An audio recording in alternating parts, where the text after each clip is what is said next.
Aro ndabasuhuje inshuti zanjye nizere ko mumeze neza nanjye meze neza n'ubwo bwose neje yatuzingiye mu nzu umuntu adashobora no kureba hanze. Reka mbereke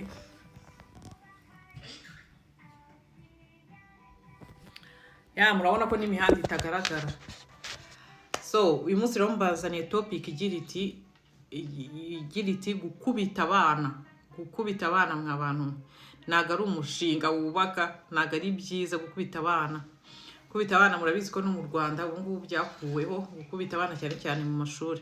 Mbere yuko mbibabwira rero murabona uwo muntu aberetse hejuru, ejo nahoze ntekereza ngo reka mbabwire kuri iyo teme. Nabyo ni ibintu ni ibintu bya ngombwa nanjye kuvuga ngo biri très important, ariko ni ukuzajya tugerageza kuvuga ikinyarwanda nyine.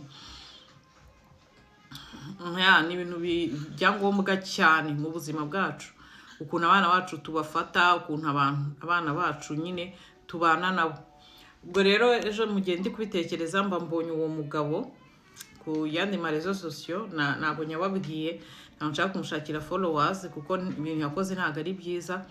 Ubwo rero yazanye uwo mwana ngo ubu ni content ngo nawe ngo agiye kugira ngo nyine yabonye agomba kutwereka ngo ngiye gukubita uyu mwana, niko yavuze ngo ngiye gukubita uyu mwana, ngo noneho ngo nze kureba ngo igihe biri bufate ngo kugira ngo muhoze, ngo narira ngo kugira ngo muhoze, ngo se ngo biramfata ngo igihe kingana iki.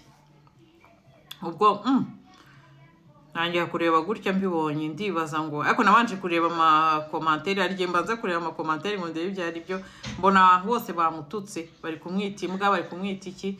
Noneho rero ndahije ndareba, ngiye kubona mbona agize gutya, afashe kakahinja agakubisa urushyi rwiza. Navuze ni ibintu bibaho koko nk'abantu. Nde muntu wababwiye ko umuntu akinisha undi amubabaza ku mubiri? Kandi koko byagiye binyibutsa ukuntu cyane najyaga mbona nkabona nk'umuntu w'umugabo aricaye, nibo bakunda bene utwo tuntu tw'udukino. Ukabona nk'umuntu w'umugabo aricaye afite nk'umwana muto w'imyaka 3 ingahe, arimo aramukinisha amukubita amubabaza kugeza igihe umwana aririye. Ibyo bintu ari imikino. Uwo mwana ukinisha umubabaza ni wa wundi uzagufata akaguhonda. Twese tugasigaye tuvuga ngo abana bubu, twibaza ngo abana bubu babaye bate bakubita ababyeyi. Aka kenshi umwana bafite utuntu nyine yagiye abona, yakura nawe akihimura nyine dukora. Ni gute ukinisha umwana umubabaza? Rero nk'uwo mwana n'uruhinja, murarubona namwe ukuntu rumeze, yamukubise urushyi rwiza. Njye naje ndavuga ni ibintu byo gukubita, nicyo kintu njye nashaka kubabwira nk'abantu. Ibintu byo gukubita, twese murabizi ko tugira ibibazo hano hanze, hari ibibazo byinshi cyane, umuntu yasara. Niba rero bya bibazo byawe byose ubifata ukagenda mu rugo ukareba umugore wawe cyangwa ukareba umukozi, cyangwa n'abagore nabo barabikora. Ndabwira abagore n'abagabo, ariko reka ntanga urwo rugero. Tuvuge nk'umugabo ukaba business zawe ntabwo ziri kugenda muri icyo gihe, cyangwa ufite n'ibindi bibazo mu kazi kawe, ufite ibibazo byinshi, ufite ibintu udafitiye ibisubizo, ukaza ukareba umuntu utura bya bintu byose bikurimo mu mutima, uhondagura. Ntabwo uba urimo urashaka igisubizo cy'ibibazo byawe, ahubwo urimo kongera ibibazo. Ntabwo guhondagura umwana. Ndabizi nanjye nabaye abana banjye barakuze bose, ariko nanjye ndabizi nk'iyo nabaga mfite nk'ibibazo, agenda ajya gutyo ukabona nk'umwana akoze ikosa muhereje urushyi, ngasigara nyuma nibaza se buriya rushyi rwari ngombwa atari ngombwa. Niyo mpamvu mwebwe abantu bitarashyikira, cyangwa se umuntu ubona akibirimo akirwana n'izo nduruburi z'abana n'iki, murumva niba vure mukirwana n'izo nduruburi, niba ukiri mu bintu byinshi ubona bigutesha umutwe bikurengeye, nakubwira ni irinde ikintu cyitwa guhana wumva warengewe. Nimba vure ubona n'umwana yakoze ikosa, ubona uri ugomba kumuhana, wimuhana muri cya gihe nawe wumva uri deborde. Wimuhana muri cya gihe wumva warengewe, wumva umutwe nawe utwaye gutya. Wiba ari cyo gihe uhana umwana. pe kuko ntihandi usanga umwana wamuvunnye, ntihandi usanga umwana wamukomerekeje yavuye amaraso afite birabaguha niko babyita ahantu hose, ahantu wagiye umuca ibisebe. Kandi abana nta ruhare bafite mu bibazo duhura nabyo. Ibibazo byinshi duhura nabyo biterwa n'amahitamo yacu mabi rimwe na rimwe. Hari igihe biterwa n'amahitamo yacu mabi, hari igihe biterwa n'umwaka dusanzwe twifitiye mu buzima. Nta hantu biba bihuriye n'umwana, kuko umwana nawe uba waranamubyaye utamubajije. Niko abana bajya bavuga iyo barakaye, waramubyaye utamubajije utagize ute. Simvuze yuko abana batabahana, hari ibintu umwana akorora vraiment kumuha refese, ariko niba ujya no guhana umwana bikore wabigize, bikore wabitekereje. Wibikora kubera umujinya ufitemo imbere, wibikora kubera ibibazo ufitemo imbere.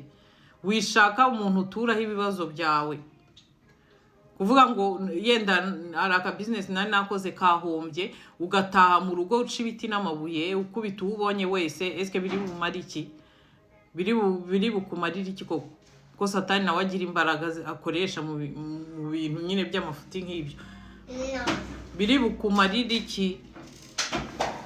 Gukubita wa mwana, gukubita wa mukozi, kubrutaliza wa mugore, guhohotera wa mugore muri kumwe. Cyangwa n'abagore barabigira umushiha kubera ko mu kazi bitameze neza, cyangwa kubera ko wagiranye ikibazo n'undi muntu hanze, ugasanga urakubise, ugasanga ukoze ikintu ejo uzaregreta.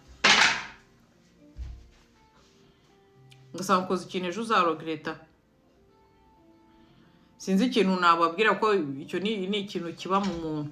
Ngiye mbona ibyiza nuko wafata distance. Ari abantu burya bajya barakara, n'abantu ariko sha Imana yagiriye neza, agize ikibazo noneho rero we agafata ufata distance, no kuvuga ufata intera yawe hagati n'abo bantu, kuvuga uriheza. Nuzajya ubona ufite ibibazo vraiment utari bubonera umutima kuvuga nabi, utari bubonera umutima guhutaza abantu. Iheze gatoya, uburebye ibindi bintu ujyamo, yenda wange no kuvuga. Nkanjye mfite ibibazo byinshi, ntabwo nkunda ubundi kuvuga. Mfite abantu bivugishaho, ariko abandi ndabihorera. Telefone yanjye ishobora no gusona cyangwa iki, nkanga kuvuga, nashaka nyine kubivugaho. Namwe rero nicyo nabagiramo inama. Niba ufite ibibazo vraiment ubona byakurenze, muri mashuti, kwiheza ni ngombwa. Kwiheza ni ibintu by'ingenzi. Burya buri gihe udafitiye ufite ibibazo, udafitiye igisubizo, iheze. Nibyo hari abantu bajya babikora nk'abantu b'ababuddhiste. Ni idini nyine ry'ababuddhiste, ni abantu bo muri Aziya bakora ibintu bita ngo meditation. Bicara nyine bakaceceka nyine bakagira, ariko nta kindi n'abandi babikora. Ushobora kwiheza, ntujya gukora izo meditation z'ababuddhiste niba utari we, ariko ukwicara ugafata igihe cyo kwicara ugatekereza. Bituma umuntu anashyira ubwenge ku gihe, ntuhubuke muri decision zawe ufata, mu myanzuro yawe ufata, ntuhubuke. Bigatuma nyine utekereza neza. Kandi nimukoresha abakozi, nibuka kera nigize kuva ku kazi, umukozi afite umwana, noneho aramunzanira. Yari umwana nyine umaze gutangira gusa nkaho atekereza, ariko ari gato nyine byaradutangaje. Noneho uwo mukozi ahindukiye agiye, umwana aramuvuma ngo ndibaza we, bimeze bite, uyu mukozi amukorera iki? Ugira umukozi uhita umubwira uti ikintu cya mbere, ntuzaniye kunderera abana, ariko ntuzankubitire umwana na rimwe. Kuko burya abakozi tuzana nta nubwo umuntu abazi niba ari abasazi. Ushobora no kumuzana ameze nabi, atameze neza mu mutwe. Usibye ko ari umusazi nyine, ibyo yakora ntawe ubizi. Ariko kuvuga buri gihe bigira ikintu bihindura. Burya n'abantu bafite ubumuga bwo mu mutwe, hari igihe umubwira, umuha agasopo y'ikintu ntagikore.